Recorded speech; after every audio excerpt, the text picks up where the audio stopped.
మనం చదువుకుంటున్నట్లుగా రూతు గ్రంథాన్ని 4-5 నెలల నుంచి చదువుకుంటూ వస్తున్నాం. దానిలో రూతు యొక్క గుణలక్షణాలు ఏమిటి, బోయజు యొక్క దైవత్వము ఉన్నటువంటి పరిస్థితి ఏమిటి, దేనితో వీళ్ళు పోల్చబడ్డారు అని చూస్తూ వస్తున్నాం. బోయజు రూతు యేసు ప్రభువుకి సంఘానికి సూచనగా ఉన్నట్లుగాను, సొలొమోనుకు షూలమ్మెతికి సూచనగా ఉన్నట్లుగాను మనం చూస్తూ వస్తున్నాం. ఇక్కడ చూడండి, ఒక వాక్యం చదువుకుందాం.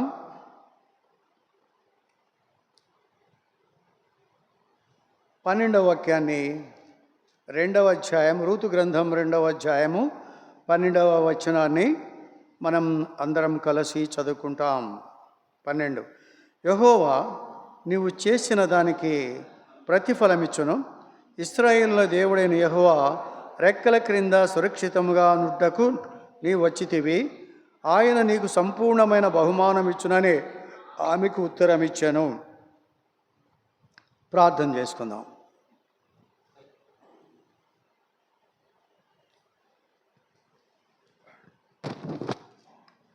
కృప కనికరము కలిగిన నమ్మకమైన స్వచ్ఛమైన దేవాని పాదములకు స్తోత్రాలు.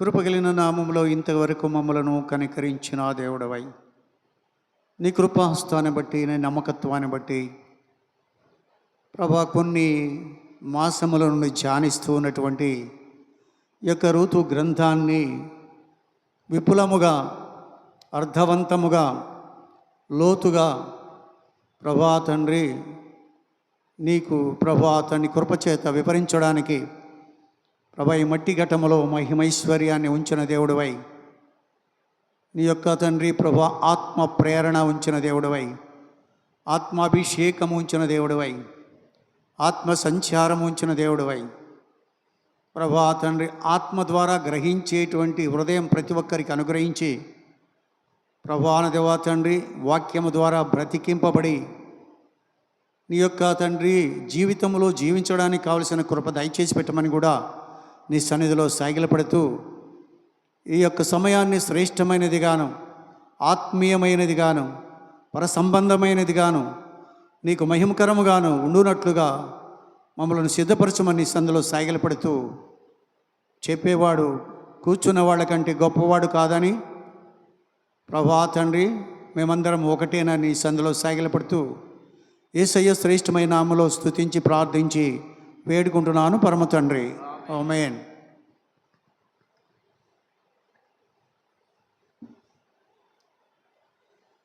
రూతు గ్రంథంలో బోయజు 12వ వచనంలో యెహోవా నీవు చేసిన దానికి ప్రతిఫలం ఇచ్చును అని చెప్తున్నాడు. ఎవరో? బోయజు చెప్తున్నాడు. యెహోవా నువ్వు చేసిన దానికి ప్రతిఫలం ఇచ్చును. ఇశ్రాయేలు దేవుడైన యెహోవా రెక్కల క్రింద సురక్షితముగా ఉండునట్లు నీవు వచ్చితివి. ఆయన నీకు సంపూర్ణమైన బహుమానం ఇచ్చును అని ఆమెకు ఉత్తరం ఇచ్చాను. ఈ యొక్క ఒక్క వచనంలోనే 3 విషయాలు మనం చూస్తాం. ఒక్క వచనంలోనే 3 విషయాలని చూస్తున్నాం. 1, ప్రతిఫలమిచ్చును. ప్రతిఫలం అంటే ఏంటి? ప్రతిఫలం అంటే ఏంటి? ఒకటి చేస్తే దానికి వచ్చేది ప్రతిఫలం అంటే. కీడు చేస్తే కీడే వస్తుంది, మంచి చేస్తే మంచే వస్తుంది. కాబట్టి ప్రతిఫలము, దేవుడిచ్చేటువంటి ప్రతిఫలం ఇస్తాయి. నువ్వు చేసిన దానికి ప్రతిఫలము ఇస్తాడు. ఏం చేసిందేంటి ఈవిడ? ఏం చేసింది?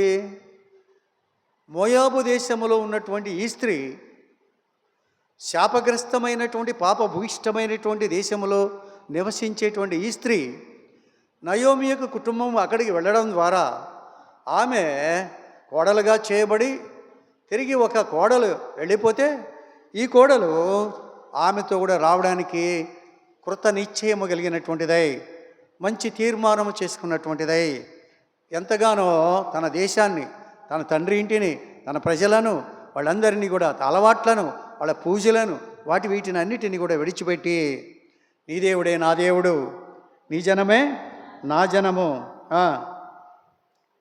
అని ఎంతగానో ఆ విధముగా బయటపడి వచ్చినటువంటిదిగా ఆమెనే మనం చూస్తున్నాం. నువ్వు మృతి చెందు చోటనే నేను కూడా మృతి పొందుతాను, అక్కడనే పాతి పెట్టబడతాను, మరణము తప్ప మరి ఏదైనాను నిన్ను నన్ను ప్రత్యేకించిన యెహోవా నాకెంతో కీడు చేయనుగాక. మంచి తీర్మానం చేసుకుని వచ్చేసింది. ఈ సంగతి బోయజ్కి కూడా తెలిసింది. ప్రతిఫలం ఇస్తాడు ఒక మంచి చేసినటువంటి దానికి. ఎందుకు వచ్చింది? నయోమి దగ్గర ఆస్తి ఉందా? రిక్తురాలు, ఏమీ లేదు, విధవరాలు, వయస్సు పడినటువంటి స్త్రీ, ఏమీ లేదు, తినటానికే లేదు. మరి ఆవిడ ఎందుకు వెంబడించింది? ఆయన్ని ఎందుకు వెంబడించింది? పేతురు, తన సహోదరులు, 12 మంది శిష్యులు యేసుప్రభుని వెంబడించాడు. యేసుప్రభుకి ఏం ఆస్తుంది? ఇక్కడ నక్కలకు బొరియలు ఉన్నవి, ఆకాశ పక్షులకు గుళ్ళున్నవి, మనుష్య కుమారుడు తలవాల్చుకొనుటగైనను స్థలము లేని పరిస్థితి ఉండగా ఆయన్ని వీళ్ళు వెంబడించారు, ఆయనతో కూడా ఉన్నారు.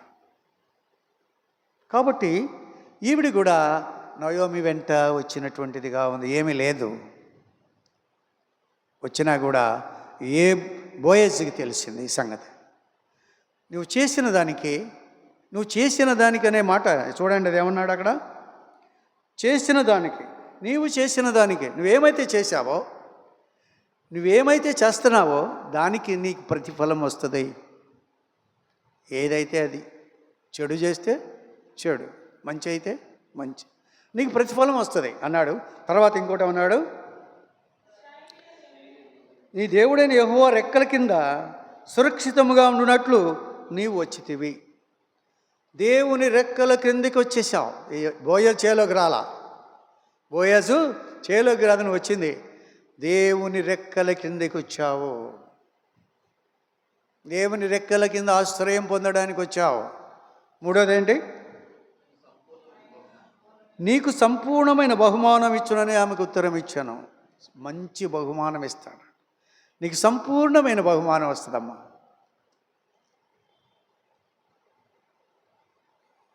అంత ఆశీర్వాదాలు అక్కడ ఉన్నాయి. మొట్టమొదటిదాన్ని చూద్దాం. మొదటిది ఏంటి? ప్రతిఫలం ఇచ్చును. దేవుడు నీకు ప్రతిఫలం ఇస్తాడు. ప్రతిఫలం అంటే ఏం చెప్పాను? మనం ఏది చేస్తే దానికి ప్రతిఫలం. పొద్దున్నే వెళ్ళి చేలో పని చేస్తే దానికి వచ్చే ప్రతిఫలం ఏంటి? కూలి వస్తుంది. నెలంతా ఉద్యోగస్తులు పని చేస్తే ప్రతిఫలం ఏంటి?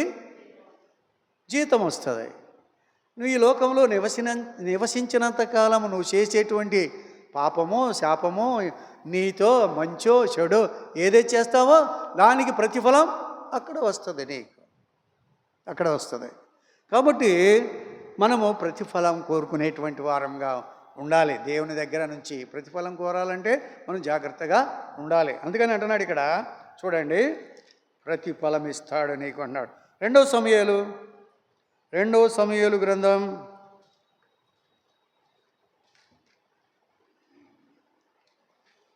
22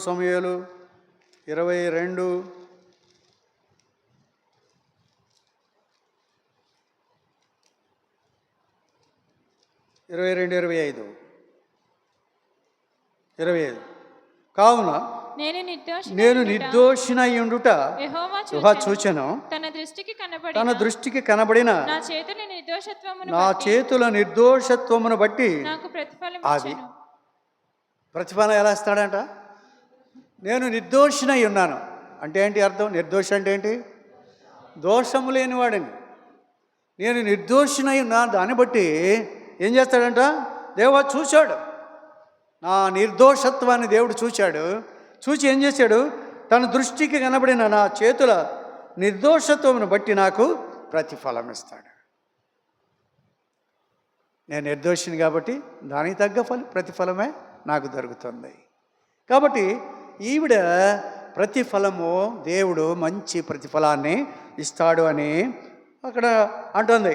కాబట్టి దయగలవారి ఎడల నీవు దయ చూపించుదువు, యథార్థవంతుల ఎడల నీవు యథార్థవంతుడిగా నుందువు, సద్భావము గలవారి ఎడల నీవు సద్భావము చూపుదువు, మూర్ఖుల ఎడల నీవు వికటముగా ఉండు. ఇక్కడ ఇద్దరిని చూపించాడు, మూర్ఖుడిని ఒకడిని చూపించాడు, గర్విష్ఠుడిని చూపించాడు. కింద కింద గర్విష్ఠుడు అంటాడు. గర్విష్ఠులకి, మూర్ఖులకి వచ్చే ప్రతిఫలం వాళ్ళకి వస్తుంది. తర్వాత దయగల వారికి దయ చూపిస్తాడు, యథార్థవంతుల ఎడల యథార్థంగా ఉంటాడు, సద్భావము గలవారి ఎడల సద్భావం చూపే దేవుడు. మూర్ఖులు, గర్విష్ఠులు ఉంటారే, వాళ్ళకి తగ్గ ప్రతిఫలాన్ని దేవుడు ఇచ్చేవాడిగా ఉన్నాడు. మనం ఎలా ఉన్నాం ఒకసారి చూసుకోవాలి. మూర్ఖులమా, గర్విష్ఠులమా, దయగలిగిన వారమా, సద్భావము కలిగిన వారమా, మంచి భావము కలిగిన వారమా? ఎలాంటి వారం మనం ఎలాంటి వారం అయితే అలాంటిదే దేవుడు ఇచ్చేటువంటి వాడిగా ఉన్నాడని అక్కడ చెప్పబడతా ఉంది. రండి సామెతల గ్రంథానికి. సామెతలు 11:31.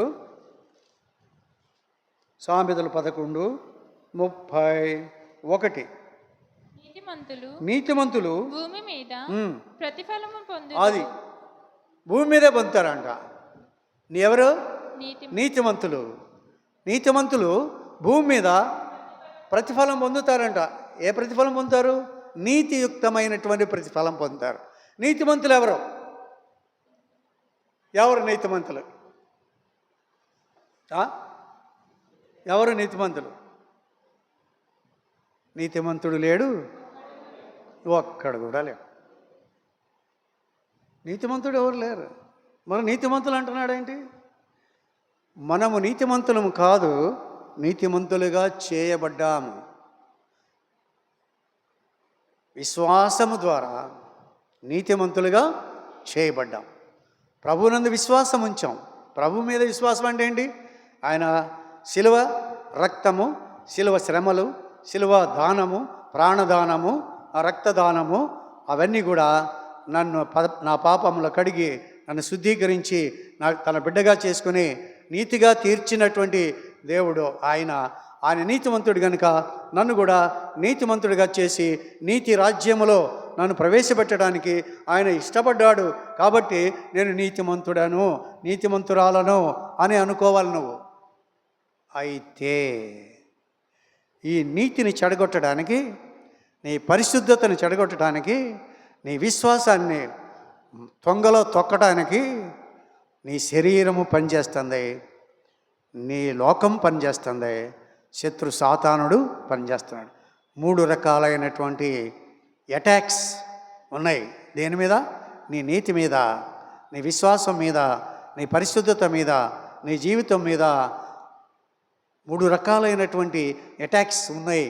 కాబట్టి మనము నీతిని కాపాడుకుంటా వెళ్ళవలసినటువంటి వారంగా ఉన్నాడు. మనం నీతిమంతులం కాదు. ప్రభు అన్నాడు, నేను నిన్ను నీతిమంతుడిగా చేస్తున్నాను, నువ్వు అటు వెళ్ళిపో. నువ్వు నీతిమంతుడివే అన్నాడు. కానీ మనం నీతిమంతులం కాదు.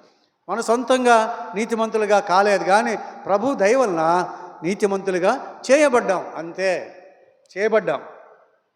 కాబట్టి నీతిమంతులు భూమి మీద ప్రతిఫలము పొందుదురు, భక్తిహీనులను పాపులను మరి నిశ్చయముగా ప్రతిఫలం పొందుదురు కదా. భక్తిహీనులు పాపులు కూడా ప్రతిఫలం వస్తుంది కదా.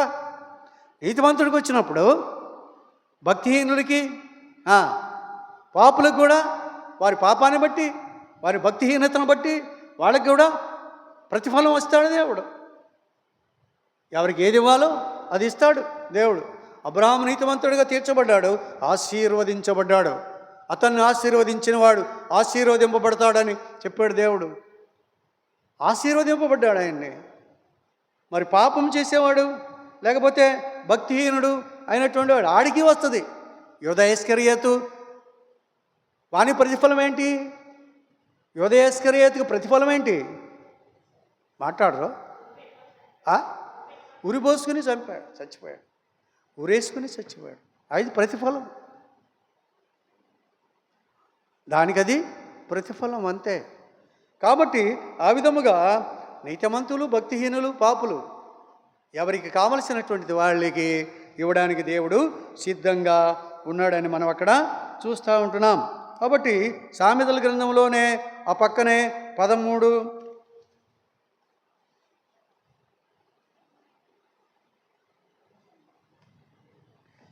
21 చదువు. కీడు పాపులను తరుమును, కీడు పాపులను తరుమును, నీతిమంతులకు మేలు ప్రతిఫలముగా వచ్చును. నీతిమంతులకి ఏమొస్తుంది అని దాకా చెప్పాడు. కలుగుద్ది అన్నాడు. ఏం కలిగిద్ది? నీతిమంతులకి ఏం కలిగిద్ది అంట? మేలు కలిగిద్ది అంట. నీతిమంతులకి ఏం కలిగిద్ది? మేలు కలిగిద్ది అన్నాడు. పాపులకి ఇక్కడ ఏమన్నాడు? కీడు పాపులను తరుమును. పాపుల కిందాక వస్తుంది, వాళ్ళది వస్తుంది. భక్తిహీనులకి, పాపులకి వాళ్ళకి వస్తుంది. నీతిమంతులకి వాళ్ళది వస్తుంది అన్నాడు. నీతిమంతులకి ఏమొస్తుందంట? మేలు వస్తుందంట. పాపులకి ఏమొస్తుంది? కీడు వస్తుందంట. పాపి పరిగెత్తుతూ ఉంటే వెనకాల కీడు తరుముతూ ఉంటుందంట. అర్థమైందా? పాపి పరిగెత్తుతూ ఉంటే వెనకాల కీడు తరుముతూ ఉంటుందంట. కీడుకు భయపడేటువంటి పాపం చేశాడు వాడు. కీడు వెంటాడితే భయపడి పారిపోయేటంత పాపం చేసినటువంటి వాడుగా ఉన్నాడు. కాబట్టి ఆయన ఈ విధముగా నీకు ప్రతిఫలము, మంచి ప్రతిఫలం వస్తుందమ్మా నీకు అని బోయజు ఎంతగానో ఆశీర్వదించినటువంటి వాడుగా మనం అక్కడ చూస్తూ ఉన్నాం. రండి ఇంకో మాట చూసుకుందాం. యెషయా గ్రంథం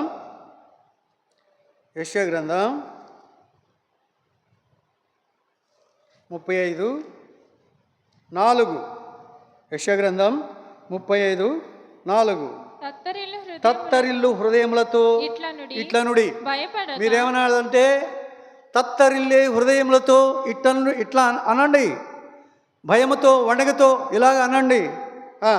భయపడక ధైర్యముగా ఉండండి. ప్రతిదండన చేయుటకై ప్రతిదండన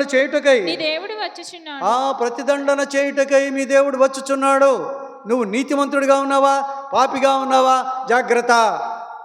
తొట్టిల్లేటువంటి, వణికేటువంటి, విరిగినటువంటి, నలిగినటువంటి హృదయం కలివాడువై దేవుని కొరకు ఎదురు చూడవలసినటువంటి ఆవశ్యకత నీకుంది. కాబట్టి నువ్వేం చేయాలి? ఆయన ప్రతిదండన చేయుటకై మీ దేవుడు వచ్చుచున్నాడు.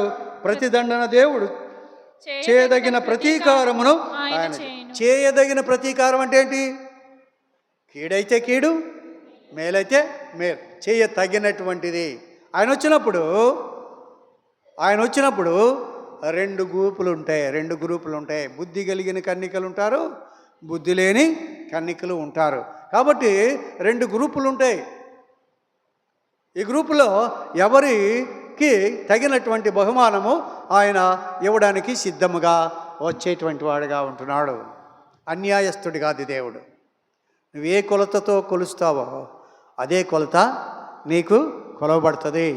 కాబట్టి మనం ఉండే పరిస్థితులన్నింటిలో జాగ్రత్తగా ఈ అంచె దినముల అపాయకరమైన కాలాలు, దుర్దినాల్లో మన విశ్వాసాన్ని గట్టిగా చేతపట్టుకొని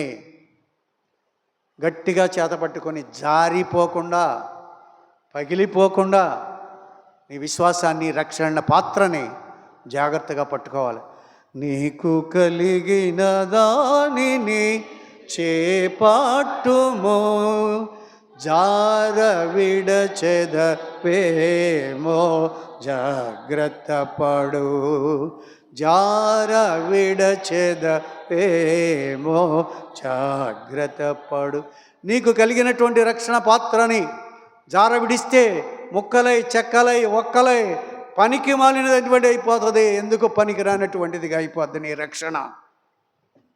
నీ రక్షణని భద్రంగా కాపాడుకోవలసినటువంటి జాగ్రత్త నీలో ఉండవలసినటువంటిదిగా ఉంది. ఈ రక్షణ పోతే ఇంకేం లేదు, మొత్తం పోయినట్టే. కాబట్టి ఆ విధముగా మనము రక్షణను జాగ్రత్తగా కాపాడుకోవలసినట్టు. ఇంకా తర్వాత చదువు. ప్రతిదండనను దేవుడు చేదగిన ప్రతీకారం ఆయన చేయను.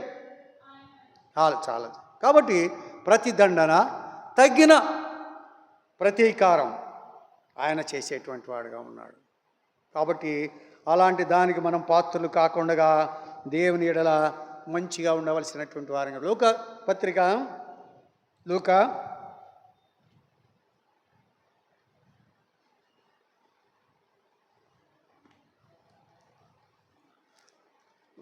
14,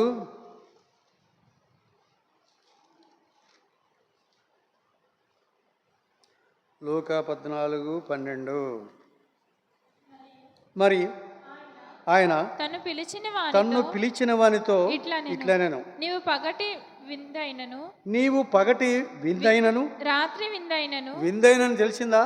పగటి ఎందైనను కాదు, విందు. పగలు చేసే విందుకు కానీ రాత్రి చేసే విందుకు కానీ చేయనప్పుడు నీ స్నేహితులనైనను నీ సహోదరులనైనను నీ బంధువులనైనను ధనవంతులకు నీ పొరుగువారినైనను పిలువవద్దు. వారు ఒకవేళ నిన్ను మరలా పిలుతురు కనుక నీకు ప్రత్యుపకారము కలుగును. ఏం చేయాలా? నీ పొరుగువాడిని కానీ రాత్రి చేసిన పగడు చేసిన విందు, స్నేహితుడిని కానీ సహోదరుని కానీ నీ బంధువుని కానీ ధనవంతుడైన పొరుగువారు కానీ పిలవద్దు. ఒకవేళ వాళ్ళు పెట్టారనుకో, మళ్ళీ నువ్వు పెట్టాలి. అట్టు పెట్టిన అమ్మకి అట్టున్నారా పెట్టాలి. పెట్టలేదనుకో, సమయం వచ్చినప్పుడు అప్పుడు నీకు అంత పెట్టాను కదా, నువ్వెందుకు పెట్టలేదని ఇంటికి వచ్చి అడుగుతారు. మరి ఎవరిని పిలవాలంట చూడు. అయితే నువ్వు విందు చేయనప్పుడు బీదలను, అంగహీనులను, కుంటివాండ్రను, గుడ్డివాండ్రను పిలువుము. అది నువ్వేం చేయాలా? బాగా డ్రెస్సులు వేసుకొచ్చి, మంచి డ్రెస్సులు వేసుకొచ్చిన వాళ్ళని, మంచి పండగకి తగ్గవాడు ఎవడైనా అడుగు తినేవాడు గేటు దగ్గర కానీ వెళ్ళిపోవాలి. వాడు తింటేనే నీకు ఆశీర్వాదం. వాడు తింటేనే నీకు ఆశీర్వాదం. ఎందుకని? వాడు మళ్ళీ పిలవడు నిన్ను. ఈడైతే పిలుస్తాడు, ఒక 100 రూపాయలు పెడతాడు, మళ్ళీ పిలుస్తాడు, ఆ 100 లాగుతాడు. ప్రతిఫలం నీకు రావాలంటే ఇక్కడ ప్రతిఫలం ఉండదు. ఎక్కడ? నువ్వు ఇచ్చి ఆడిస్తే ప్రతిఫలం ఇచ్చుకున్నా, ఇద్దరు ఇచ్చుకున్నారు అంతే, ప్రతిఫలం లేదు.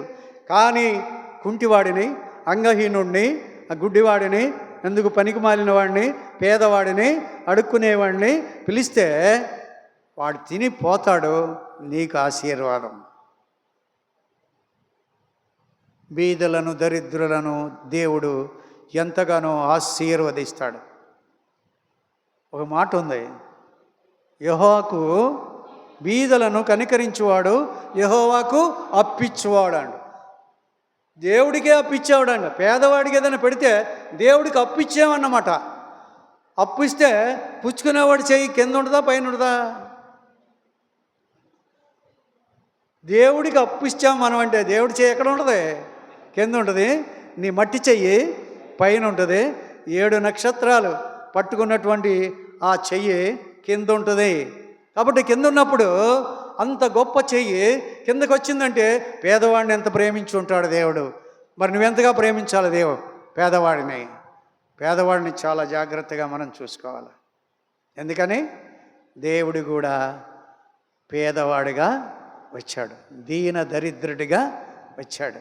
ఎవరికోసం? నీకోసం. పశువుల పాకలో పొత్తి గుడ్డలతో చుట్టబడి సత్రంలో స్థలము లేకపోయినా ఆయన, మనలో ఎవరైనా కానీ సత్రంలో పుట్టామా లేకపోతే హాస్పిటల్లో పుట్టాము కానీ పశువుల పాకలో పుట్టామా? మనకంటే దీనుడిగా అయ్యాడు. కాబట్టి అంత గొప్ప చేసిన దేవుడు పేదలను కనికరించేటువంటి వాడు. దీని ప్రతిఫలం నీకు అక్కడ ఇస్తాడు దేవుడు. ఈ పేదవాడికి చెయ్యి చాపేవే దాన్ని చూస్తాడు. ఆ విధవరాలు, పేద విధవరాలు 2 కాసులు వేసిందంట. 2 కాసులు అయితే అది చూశాడు. అక్కడ వాళ్ళకంటే 10 లక్షలు ఉన్నవాడు 1 లక్ష ఇచ్చాడు. 2 కాసులే ఉంది, 2 కాసులు వేసేసింది, ఇంకేం లేదు. రేపటి భుక్తికి లేదు, జీవనాధారం అంతా వేసింది అన్నాడు. కాబట్టి మనము పేదలను గౌరవించాలి, దాని ప్రతిఫలం మనం పొందుతాం. ఒక ఇంటికి వెళ్ళి అమ్మా మాతా భిక్షాందేహి అన్నాడంట ఒకడు, గడుక్కునేవాడు. పోతే లోపల నుంచి కోడలు వచ్చింది. కోడలు వచ్చి, రే పొద్దాకి ఇదే పని, నీకు ఏం పని లేదుగా, దున్నపోతులాగా ఉండవు, పని చేసుకోలేవు, పోతలకి అంటే వాడు వెళ్ళిపోతున్నాడు. వెళ్ళిపోతుంటే అత్త ఎదురైంది. యాయా మా ఇంటికి వెళ్ళావు, మా కోళ్ళు ఏం చెప్పిందేంటి అన్న.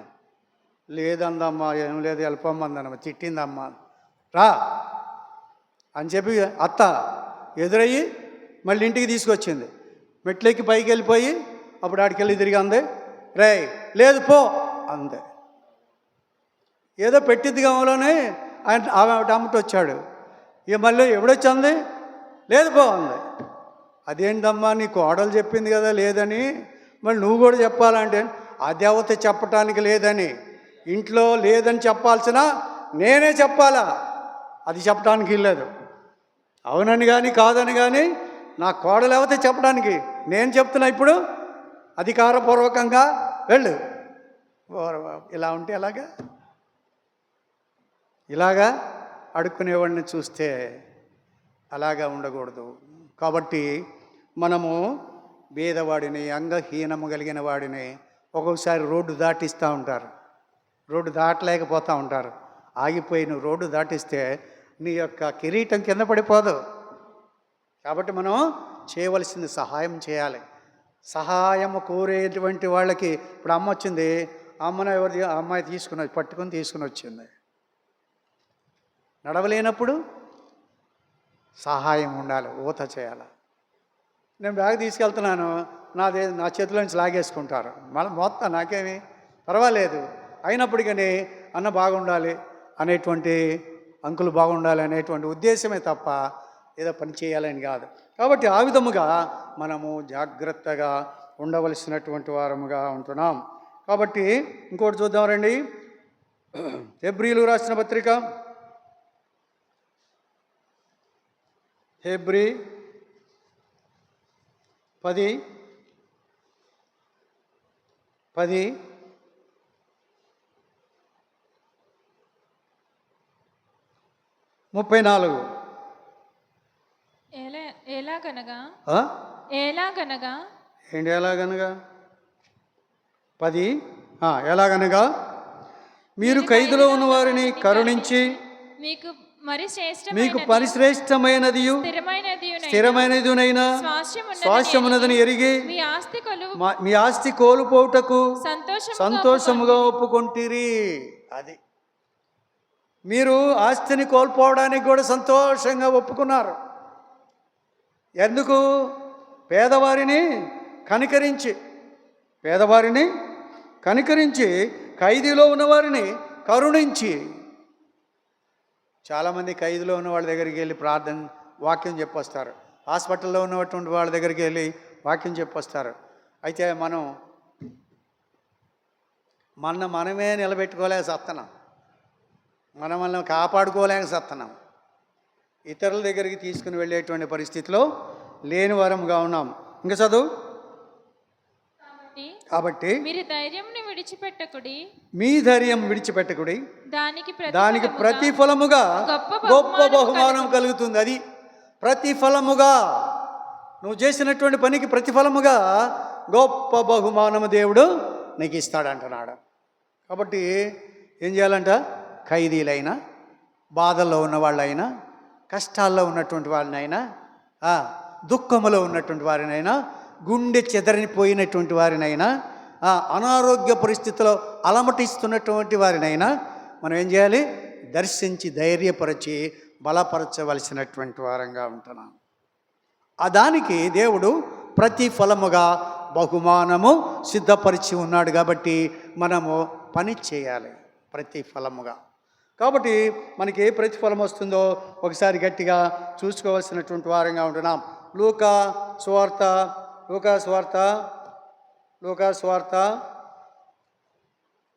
10 18వ అధ్యాయం, లూకా సువార్త 18:29.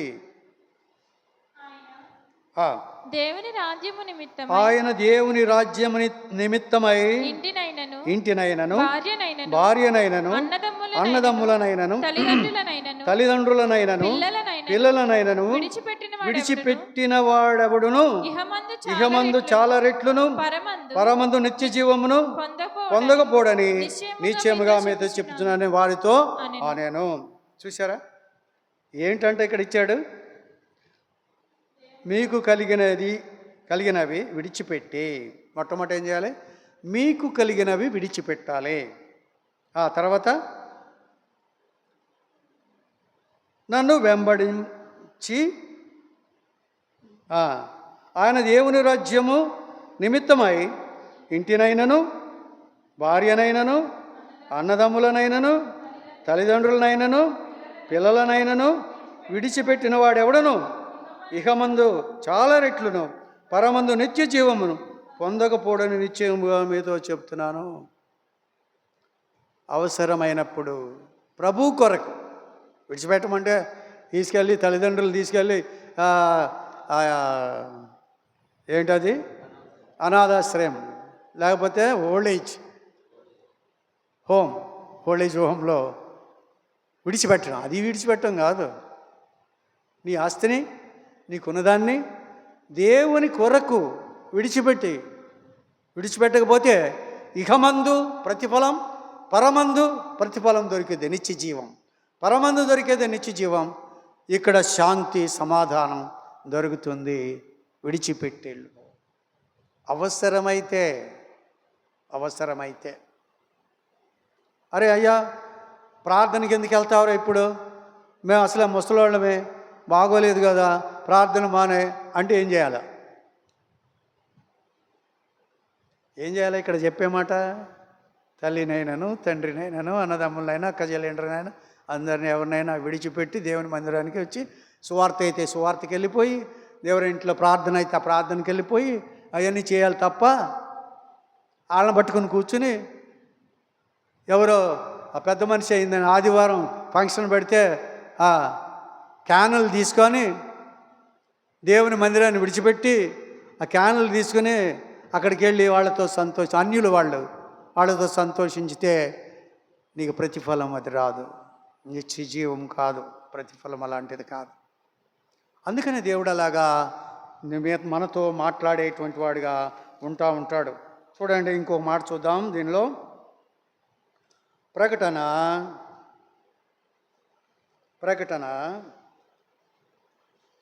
22 ఆఖరి పేజీ. ప్రకటన 22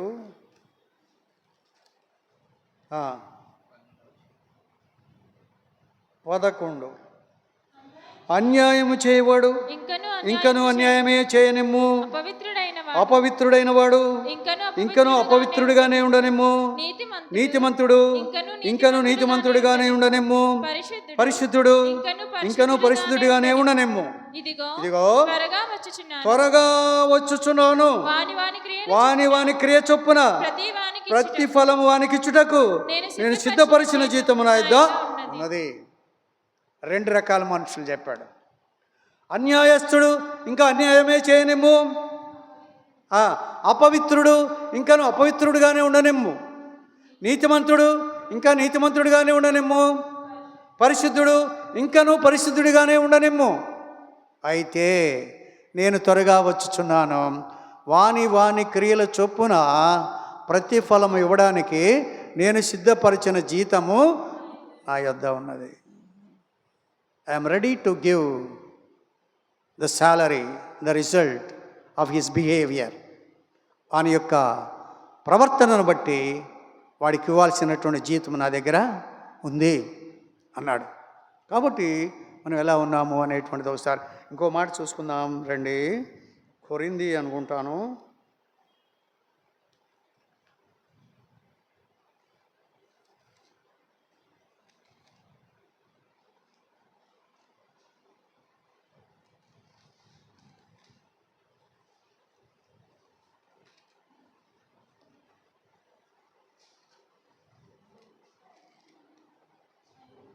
5:10 చదువు.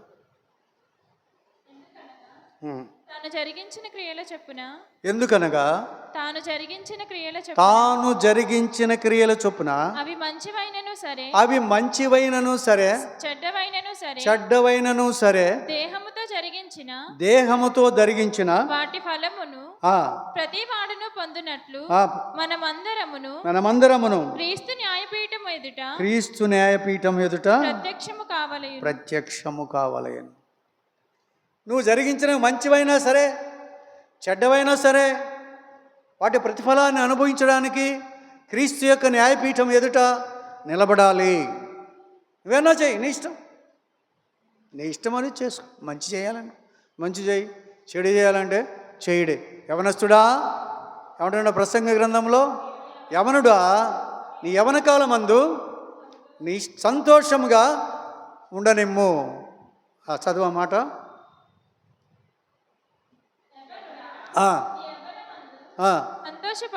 సంతోషపడము యవనుడా నీ యవన కాలమందు సంతోషపడము. నీ హృదయము సంతృప్తిగా ఉండనిమ్ము. నీ కోరిక చొప్పున నీ ఇష్టము చొప్పునను ప్రవర్తించు. అయితే వీటన్నిటిని బట్టి దేవుడు నిన్ను తీర్పులోనికి తీసుకొస్తాడు. ఇదేళ్ళ నీ ఇష్టం. హృదయాన్ని సంతోషంగా ఉండని, నీ ఇష్టం వచ్చినట్టు తిరుగు, నువ్వేమన్నా చెయ్యి, ఏదైనా చెయ్యి, but the judgement seat is there. దేవుని యొక్క న్యాయపీఠం అక్కడ ఉంది. దానికి ప్రతిఫలము నీకు ఇస్తాడు దేవుడు. కాబట్టి మనము దేవుని ఇష్టానుసారముగా జీవించాలి తప్ప మన ఇష్టానుసారముగా జీవించడానికి మనకి హక్కులేదు. ఇప్పుడేం చూసాం? ప్రతిఫలము అనే దాన్ని చూసుకున్నాం. ప్రతిఫలము అనే దాన్ని చూసుకున్నాం. రండి రెండవ దానికి వద్దాం. రెండవది రెక్కల క్రింద ఆశ్రయము. అదేనా?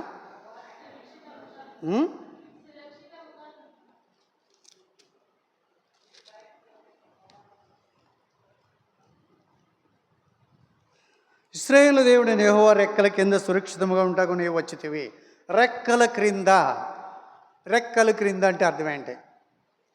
రెక్కల క్రింద ఆశ్రయము అంటే కోడి తన పిల్లలను ఏం చేస్తుంది?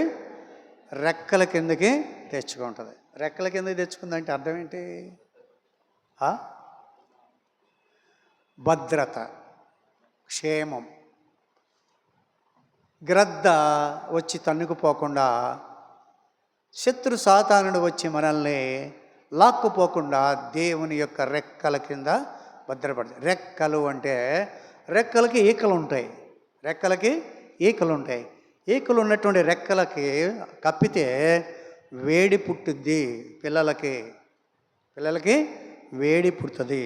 వేడి దేన్ని చూపిస్తుందంటే పరిశుద్ధాత్మను చూపిస్తూ ఉంది.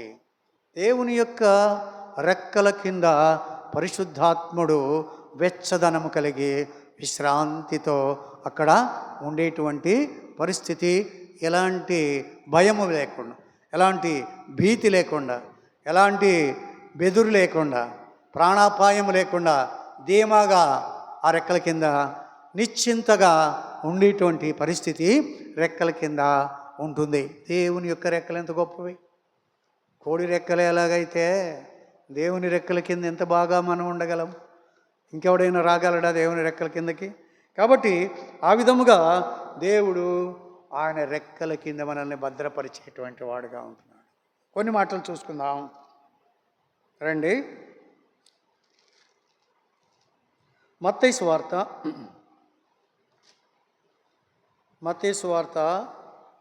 23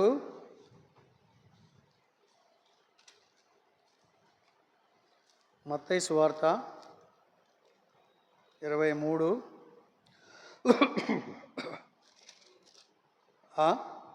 37 చదువు. ఆ, యెరూషలేమా, ఆ, ప్రవక్తలను చంపుచును, ఆ, నీ యొద్దకు పంపబడిన వారిని ఆ. రాళ్లతో కొట్టుచును ఉండుదానా? ఆ, కోడి తన పిల్లలను ఆ. రెక్కల క్రింద కోడి తన పిల్లలను రెక్కల క్రిందకు ఎలాగో చేర్చుకొనునో అలాగే అలాగే నేనును నీ నేనును నీ పిల్లలను ఎన్నో మారులు చేర్చుకుంటే వలనని ఉంటిని గాని మీరు మీరు వల్లకపోతిరి. అది కంప్లైంట్. ఓ యెరూషలేమా, ఓ సంగమా, ఓ సంగమా, ఓ ప్రవక్తలను చంపేదానా, నీ దగ్గర పంపబడిన వాళ్ళని రాళ్లతో కొట్టేటువంటి దానా, కోడి తన పిల్లలను రెక్కల కింద ఎలాగో చేర్చుకొనునో అలాగే నేనును నీ పిల్లలను ఎన్నో మార్లు చేర్చుకునే వాళ్ళని ఉంటిని కానీ మీరు వల్లకపోతే రెక్కల కిందకి రావట్లేదు. మీరు రెక్కల కిందకి వచ్చేవాళ్ళలాగా కనపట్టలేదు. ఎందుకని ప్రవక్తలను కూడా తృణీకరించేటువంటి వాళ్ళు, ఎంతో భయంకరమైన మనుషులు మీరు, రాళ్లతో కొట్టేటువంటి వాళ్ళు. అలాంటి మీరు మిమ్మల్ని కూడా అయినప్పటికీ రెక్కల కింద చేర్చుకోవాలని నేను చాలాసార్లు చూశాను, కానీ మీరు మాత్రం వినేవాళ్ళలాగా లేరు. అది మానవత్వం.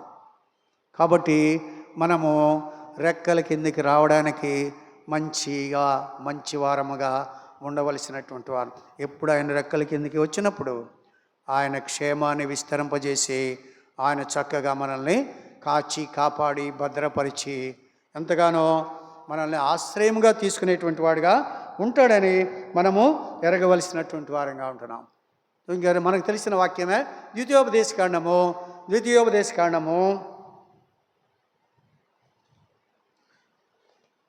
మనకు బాగా తెలుసు. 32:11. తన గూడును రేపి తన పిల్లలపైన అల్లాడుచు రెక్కలు చాపుకొని వాటిని పట్టుకొని తన రెక్కల మీద వాటిని మోపునట్లు యెహోవా వానిని నడిపించెను. యెహోవా మాత్రమే వానిని నడిపించెను. చూసారా?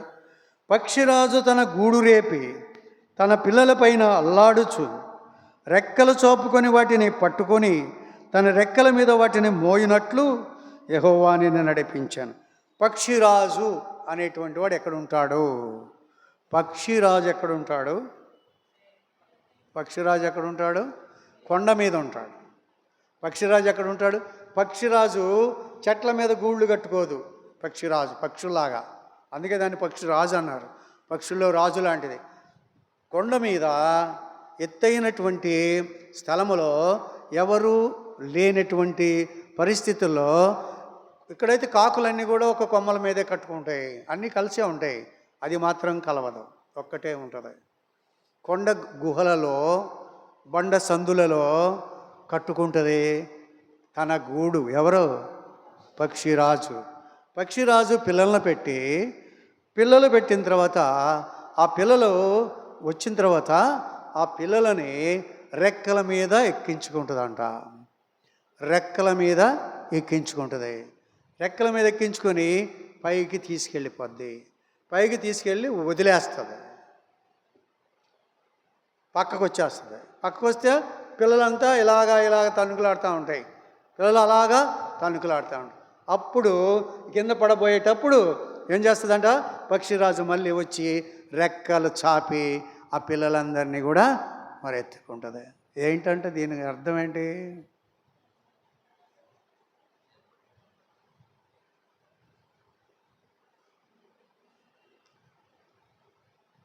తర్ఫీదు ఇస్తుంది, ప్రాక్టీస్ ఇస్తుంది, ఎగరటం నేర్పిస్తాం. మన పిల్లోడికి నడవపోతే ఏం చేస్తాం? ఆ 3 చక్రాలున్న చెక్క బండి ఇస్తాం, దాన్ని తోసుకుంటూ నడుస్తాడు. 18 సంవత్సరాలు వచ్చిందా దాన్ని నడుపుతాడా? 18 సంవత్సరాలు వచ్చిందా ఆ చెక్క బండి నడుపుతాడా? వాడి నడక వచ్చేసరికి చెక్క బండి పక్కకు పోద్ది. అయితే మనం మాత్రం 10 సంవత్సరాలైనా 20 సంవత్సరాలైనా పిల్లల్లాగా ఉంటున్నాం, కానీ ఎదగటం లేదు.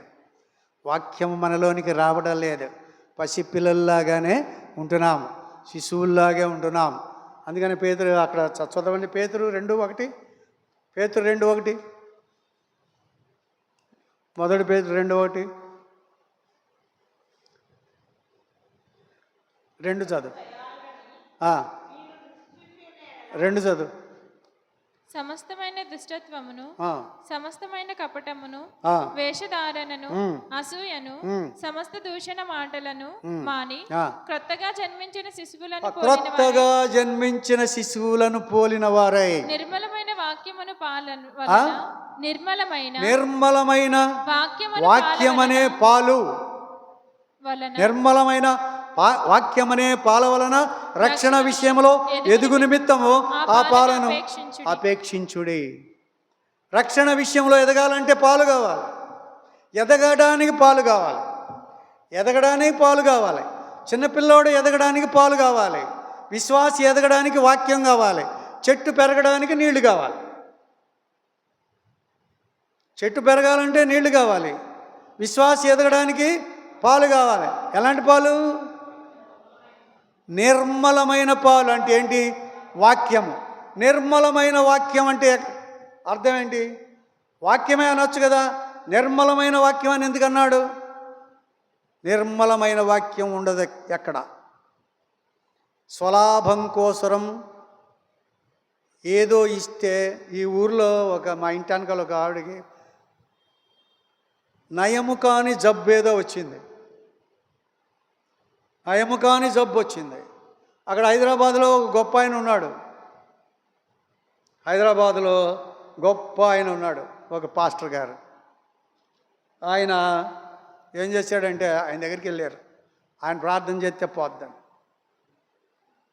ఆయన ప్రార్థన చేస్తే పోద్దని వెళ్ళారు. ఆయన నేను ప్రార్థన చేయాలంటే 15,000 కావాలన్నాడు. ఏమన్నాడు? నేను ప్రార్థన చేయాలంటే 15,000 కావాలని. ఆయన ప్రార్థన చేశాడు, 15,000 ఇచ్చారు, వచ్చారు. 3వ రోజు 4వ రోజు చచ్చిపోయాడు.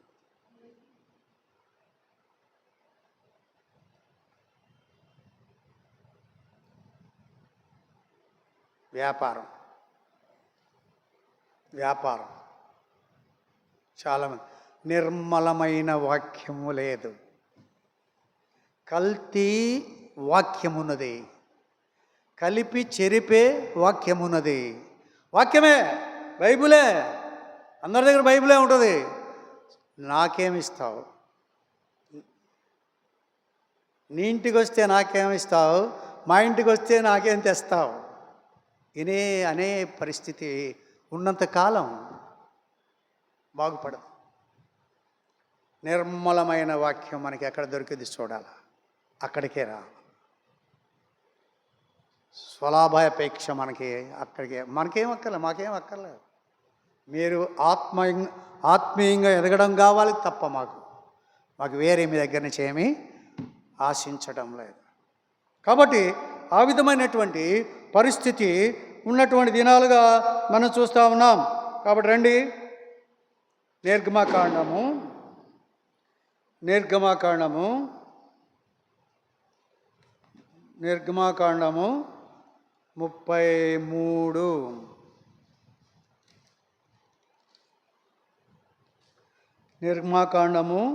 33:22. నా మహిమ నిన్ను దాటి వెళ్ళుచుండగా ఆ బండ సందులో నిన్ను ఉంచి నిన్ను దాచిపెట్టి వెళ్ళు వరకు నా చేతితో నిన్ను కప్పెదను. ఏమంటున్నాడు? ఇక్కడ ఏం జరిగిందంటే, మోషే అన్నాడు, ప్రభువా ఆకాశం నుండి నువ్వు మాట్లాడుతుంటే వింటున్నాను, కానీ నిన్ను ఎప్పుడు చూడలేదని. నువ్వు మాట్లాడుతుంటే వింటున్నాను, ఈ యొక్క జనాన్ని నడిపిస్తున్నాను, అన్నీ బాగానే ఉన్నాయి, నువ్వు మాటే వింటున్నాను, నీ స్వరం వింటున్నాను, కానీ నిన్ను చూడాలని ఉంది ప్రభువా అన్నాడు. నన్ను చూస్తే నువ్వు బతకవన్నాడు. నన్ను చదువు అది.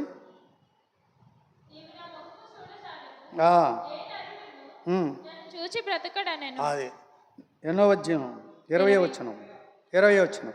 మరి నీవు నా ముఖమును చూడజాలవు, ఏ నరుడును నీవు నన్ను చూచి బ్రతకడు, చస్తాడు, బ్రతకడు. నువ్వు నా ముఖం చూసి నిన్ను ఎందుకు పోగొట్టుకోవాలి? నిన్నెందుకు పోగొట్టుకోవాలి నేను? నా ముఖం చూడద్దు. చూడాలి అంటున్నావు కాబట్టి ఒక పని చెయ్యి. నువ్వు ఎక్కడ ఉండాలి? బండ సందులో ఉండు. బండ సందులో ఉండి అలాగా చూడు. చూసేటప్పుడు నా చెయ్యి నీకు అడ్డం పెడతా, నా చేతులు అడ్డంగా పెడతా, అడ్డంగా పెడతాను. తర్వాత ఏం చేస్తాను? నా వీపు చూడాలి కానీ ముఖం చూడొద్దు. ముఖం చూసిన 3 కండిషన్స్. ఒకటి, బండ సందులో నుంచే చూడాలి. రెండవది, నా హస్తము అడ్డంగా పెడతా. తర్వాత మూడవది, నా వీపు చూడాల్సిందే కానీ ముఖం చూడటానికి వీళ్ళే చచ్చిపోతావురా అన్నాడు. నీ మహిమను చూడాలి. మహిమ అంటే కళ్ళు పేలిపోయేటంత తేజస్సు కలిగిన వెలుగు మహిమ అంటే. అలాంటిది చూడాలనుకున్నా. ఆయన ముఖంలో నుంచి వచ్చేటువంటి మహా తేజోవంతమైనటువంటి వెలుగు, ప్రభావము, ప్రత్యక్షత వచ్చేటువంటిదిగా ఉంది కాబట్టి అక్కడ చూడొద్దని చెప్పాడు. అంత ఏమన్నాడు? బండ సందులో ఉండాలి నువ్వు. బండ అంటే ఎవరు? క్రీస్తులో ఉంటేనే నువ్వు మరణించకుండా ఉంటావు. నీకు ఆశ్రయం అదే. బండ సందులో ఎగురు నా పావురమా, పేట బీటలను ఆశ్రయించు నా పావురమా, నీ స్వరము మధురము, నీ ముఖము మనోహరము. నీ ముఖము నాకు కనపడనిమ్ము, నీ స్వరము నాకు వినబడను. బండ సందులో ఉన్న ఓ సంగమా, క్రీస్తులో ఉన్న ఓ సంగమా, క్రీస్తులో దాగి ఉన్న ఓ విశ్వాసి, నీ ముఖము నాకు కనపడనిమ్ము. నా ముఖం నువ్వు చూడొద్దు. నీ ముఖమే నేను చూస్తూ ఉంటాను. నీ స్వరము నాకు వినబడనిమ్ము, నీ ముఖము నాకు కనబడనిమ్ము.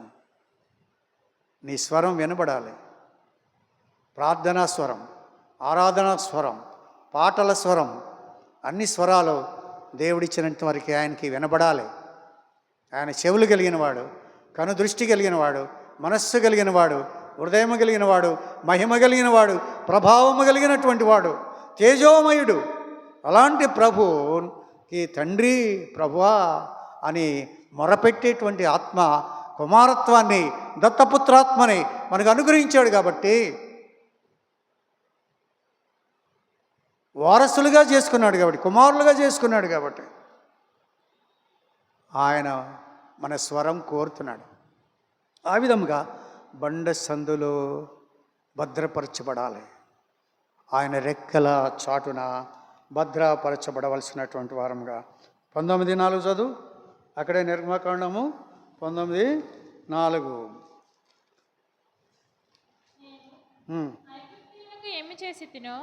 నేను ఐగుప్తీయులకు ఏమి చేసి తినో మిమ్మును గ్రద్ద రెక్కల మీద మోసి నా యొద్దకు మిమ్మల్ని ఎట్లు చేర్చుకుంటునో మీరు చూచితిరి.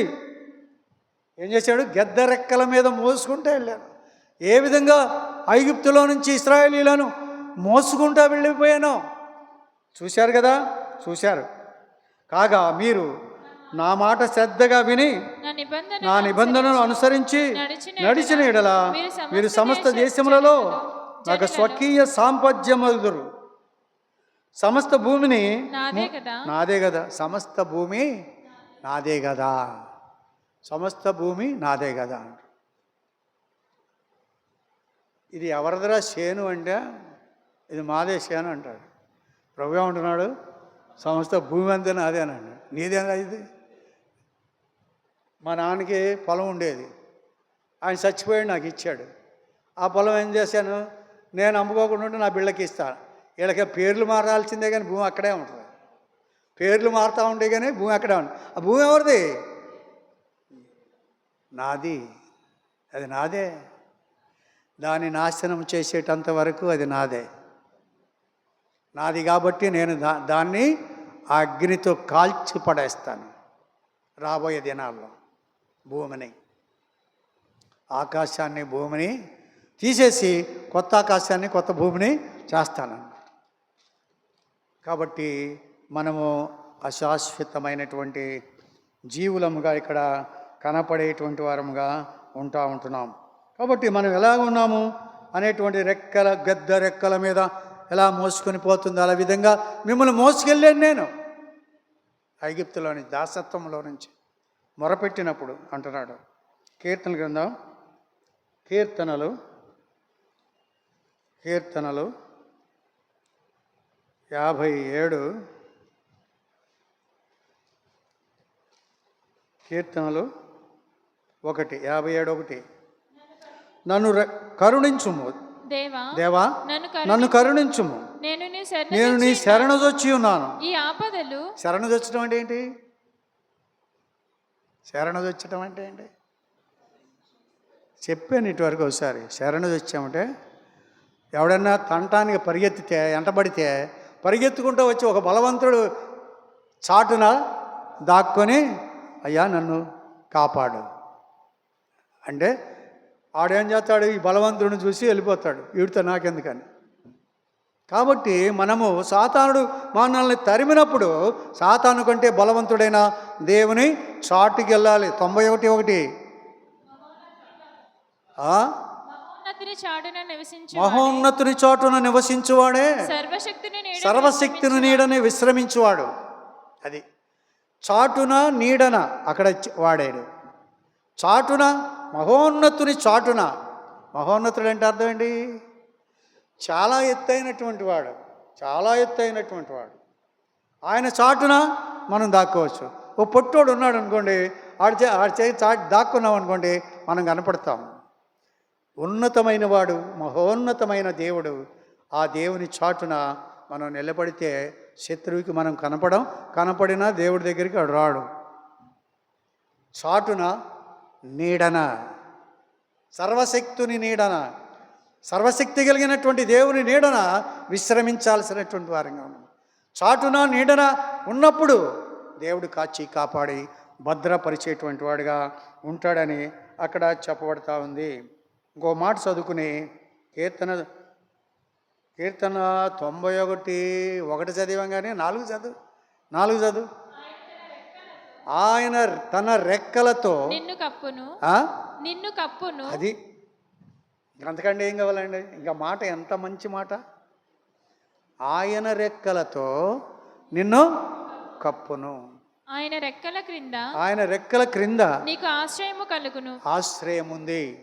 ఆశ్రయం ఉంది. రెక్కల కింద ఆశ్రయము, రెక్కలతో కప్పుతాడు. ఆ కప్పినటువంటి కింద ఏముందంట?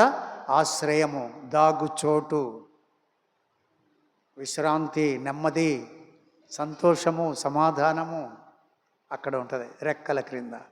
ఆయన రెక్కల క్రింద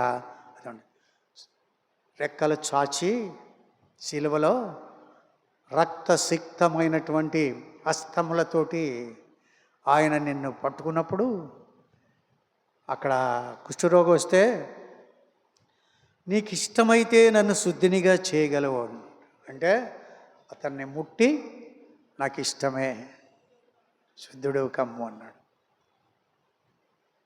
ముట్టాడు ఎవరిని? కుష్ఠరోగిని. ఏ చేత్తో? రక్తముతో ఉన్నటువంటి చేత్తో ముట్టినప్పుడు రక్తము కారబోతా ఉంది. ఆ పరిశుద్ధమైనటువంటి హస్తముతో రెక్కల చాటున దాచబడినప్పుడు, ఉంచినప్పుడు ఆయన కుష్ఠరోగము స్వస్థత వచ్చినటువంటిదిగా ఉంది మనం. కాబట్టి మనము ఆయన హస్తములలో ఉన్నటువంటి శక్తిని బట్టి ఆయన్ని ఘనపరచవలసినటువంటి వారంగా. ఇంకొక మాట చెప్పి ముగించేస్తా. 51 యెషయా గ్రంథం 51:16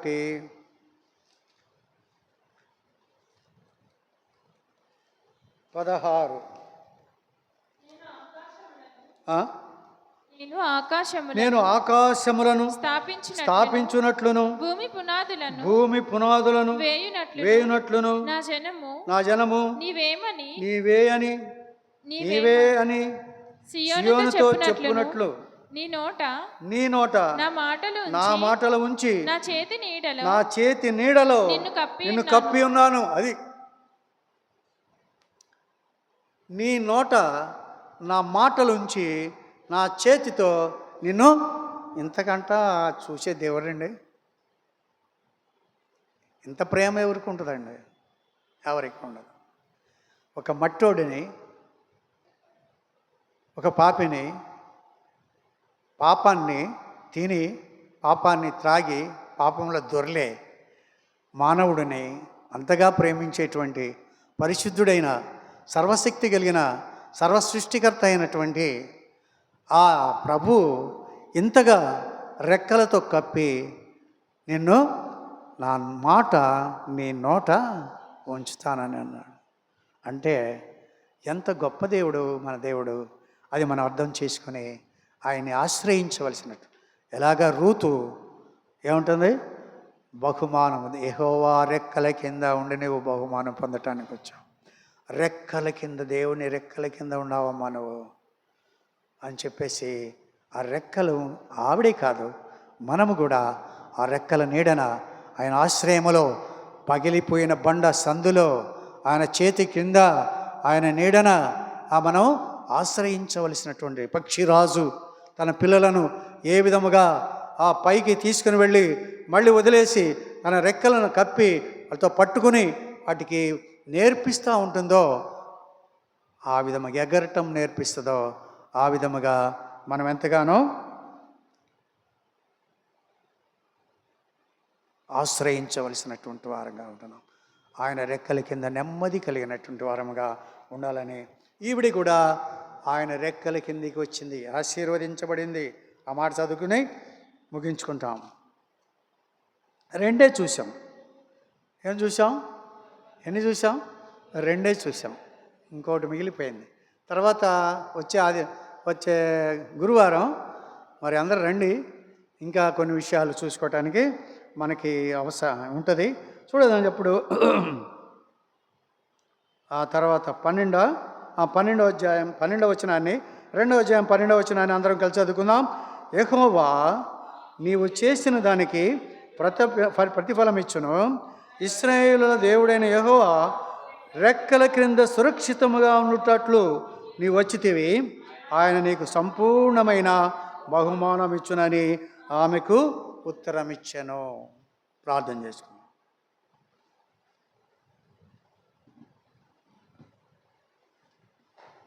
ప్రేమగల మా ప్రియ పరలోకపు తండ్రి, పరిశుద్ధుడైన దేవ, మీ పరిశుద్ధ పాదములు కొందరములు స్తోత్రములు చెల్లిస్తూ ఉంటున్నాం. పరలోకపు తండ్రి, రాత్రి సమయంలో బైబిల్ పట్టణంలో రూతు గ్రంథం 2:12 ప్రకారము ప్రభు మాట్లాడుతున్న ప్రతి మాటను బట్టి వందనాలు స్తోత్రాలు చెల్లిస్తూ ఉంటున్నా. యెహోవా నువ్వు చేసిన దానికి ఆయన ప్రతిఫలం ఇచ్చునని ప్రభు నిజముగా తండ్రి, మీరు చేసే ప్రతిఫలము ఇచ్చే దేవుడుగా, నమ్మకమైన దేవుడుగా మీరు ఉన్నందుకు వందనములు చెల్లిస్తూ ఉంటున్నాం. మనుషులైతే దాని ప్రతిఫలం ఇవ్వలేరు, కానీ ప్రభు మీరు చేసిన దానికి ప్రతిఫలము నమ్మకంగా మీరు అనుగ్రహించే దేవుడుగా మీరు ఉన్నందుకే వందనములు చెల్లిస్తూ ఉంటున్నాం. ప్రియమైన పరలోకపు తండ్రి, నిజముగా తండ్రి ప్రభు తండ్రి, రూతు అయితే తన దేశమును, తన బంధువులను ప్రభు, తన భాషను అన్నిటినీ వదులుకొని ఇశ్రాయేలు దేవుడిని ప్రభు చూస్తూ ముందుకు నడుస్తూ వచ్చినది. సమస్తం విడిచిపెట్టి ప్రభు నేను వెంబడిస్తూ వచ్చింది కనుక తన యొక్క జీవితంలో ప్రభు ఆయన యొక్క మీరు ప్రతిఫలముగా తండ్రి ప్రభు మీరు అనుగ్రహిస్తూ వచ్చినది వందనములు. ఆయన రెక్కల కింద సంపూర్ణమైన బహుమానమును అనుగ్రహించినని రాయబడిన రీతిగా వాస్తవానికి ప్రభు ఎటువంటి యొక్క అర్హత లేనిది అయితే ప్రభు మిమ్మల్ని ఆశ్రయించడం బట్టి ప్రభు మీరు ప్రతిఫలం ఇచ్చారు, ప్రభు రెక్కల కింద భద్రపరిచారు. అలాగే బహుమానమును కూడా మీరు అనుగ్రహిస్తూ వచ్చిన దేవుడుగా మీరు ఉన్నందుకే వందనా స్తోత్రాలు చెల్లిస్తూ ఉంటున్నాం. మా జీవితంలో మేము కూడా తండ్రి లోకమును, బంధువులను, అన్నదమ్ములను, ప్రభు ఆస్తులను అన్నిటినీ వదులుకొని ప్రభు తండ్రి నీ వైపు చూస్తూ మేము ముందుకు కొనసాగునట్లుగా మేము సిద్ధపరచము దేవా. అటువంటి యొక్క రూతు ఎలాగైనా బహుమానం పొందుకుంటూ వచ్చినదో అలాగా తండ్రి ప్రభు ఆత్మీయమైన మేము కూడా తండ్రి ప్రభు ప్రతిఫలముగా తండ్రి మీ యొద్ద బహుమానమును పొందినట్లుగా తండ్రి సహాయం అనుగ్రహించము ప్రభు. మీ యొక్క రెక్కల కిందికి రావటానికి మమ్మల్ని సిద్ధపరచము. అనేక సార్లు ప్రభు రావటానికి ప్రభు ఇష్టపడని వారంగా కనబడతా ఉంటున్నాము. ఆయా మాటలను బట్టి, సందర్భాలను బట్టి ప్రభు నేను ఆశ్రయించలేక ప్రభు ఎంతో నష్టపోయిన వారంగా ఉంటూ ఉన్నాము. పరలోకపు తండ్రి, ఏదేమైనా పరలోకపు తండ్రి దేవా, అయ్యా మీరు మమ్మల్ని విడిచిపెట్టే దేవుడు కాదు. ఆనాడు ఐగుప్తులో నుండి ఇశ్రాయేలు ప్రజలను గద్ద రెక్కల మీద ఎలా మోస్తూ వచ్చినట్లు ప్రభా మోసుకుని వచ్చినానని మాట్లాడుతూ వచ్చిన వాస్తవమే. మేము కూడా లోకం అనే ఐగుప్తులో ఉన్నప్పుడు ప్రభా తండ్రి మమ్మల్ని కూడా తండ్రి మీ యొక్క బలిష్టమైన రెక్కల మీద మమ్మల్ని భద్రపరిచి క్షేమంగా తీసుకొని వచ్చి హెర్మోన్లో ప్రభు ఉంచి ప్రభా తండ్రి ఈ యొక్క జీవము గల వాక్యమును అందించడం ఇష్టపడినందుకే వందనాలు స్తోత్రాలు చెల్లిస్తూ ఉంటున్నాం. ఏమైనా పరలోకపు తండ్రి మా యొక్క ఆత్మీయ జీవితంలో మేము కూడా ఏదియో తండ్రి ప్రభావ మేము పోగొట్టుకోకుండా మేము క్రీస్తు న్యాయపీఠం మీద ఎదుట మేము నిలబడాలి కనుక తండ్రి ప్రభావ మీరు మాకు అనుగ్రహించిన దాన్ని మేము గట్టిగా చేపట్టుకొని మేము దారి విడుచుకోకుండా దాన్ని పోగొట్టుకోకుండా తండ్రి ప్రభావ మీ భద్రంగా భద్రపరచుకున్నట్టుగా మేము సిద్ధపరచము. మీరు ఇచ్చిన యొక్క అమూల్యమైన గొప్ప రక్షణ ప్రభావ మాకు ఎంతో విలువైనది కనుక ఆ యొక్క రక్షణను ప్రభావ మేము కాపాడుకున్నట్టుగా మేము సిద్ధపరచమని సహాయం చేయమని సమస్తమును మీ చేతులకు అప్పచెప్పుకుంటూ ఇన్న వాక్యమును హృదయంలో భద్రపరుచుకొని ప్రభావ వాటి అనుసరించి నడుచున్నట్టుగా సిద్ధపరచమని సహాయం చేయము. రేపటి దినం ఈ కాలనీట్ ప్రేయర్ కోసం సిద్ధపరిచి నడిపించమని సర్వశక్తి గల యేసుక్రీస్తు నామములో ప్రార్థించడి వేడుకొంచున్నాము తండ్రి. ఆమేన్. మన తండ్రి అయిన దేవుని యొక్క అపారమైన ప్రేమయు ఆయన కుమారుడైన యేసుక్రీస్తు వారి యొక్క కృపయు పరిశుద్ధాత్మ అయిన సహవాసం ఇప్పుడు ఎల్లప్పుడూ లోకంలో చెదిరిపోయిన పరిశుద్ధులకును మనకును సదాకాలంతో కాపాడును గాక. ఆమేన్. Praise lord.